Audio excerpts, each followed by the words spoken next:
అనుకోండి. ఈసారి మీ చెల్లెలకు అక్కలకు పైసలు ఇవ్వకుర్రి, బొట్టు సరిగా పెట్టుకోమని చెప్పుర్రి. హరి ఆ బొట్లు కనిపిస్తలేవు, భూతద్దం పెట్టి చూడాలి బొట్లు. నారాయణ ఖేడ్ అమ్మాయిలను చూస్తున్న నుంచి, అమ్మ సంస్కారంగా ఉన్నారమ్మా, చాలా చక్కగా ఉన్నారు అని చెప్పి కవర్ చేసిన. నేర్పియండి బాస్. భారతీయ యొక్క సంస్కృతి సాంప్రదాయం పిల్లలకు తెలియజేద్దాం.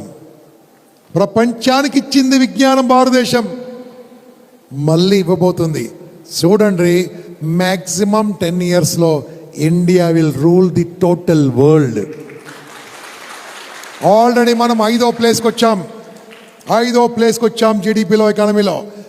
చాలా తక్కువ టైం ఉంది మనం రావడానికి. ఎందుకంటే తెలుసా, ప్రపంచంలో ఎక్కడ లేని యూత్ నా దేశంలోనే ఉంది కాబట్టి.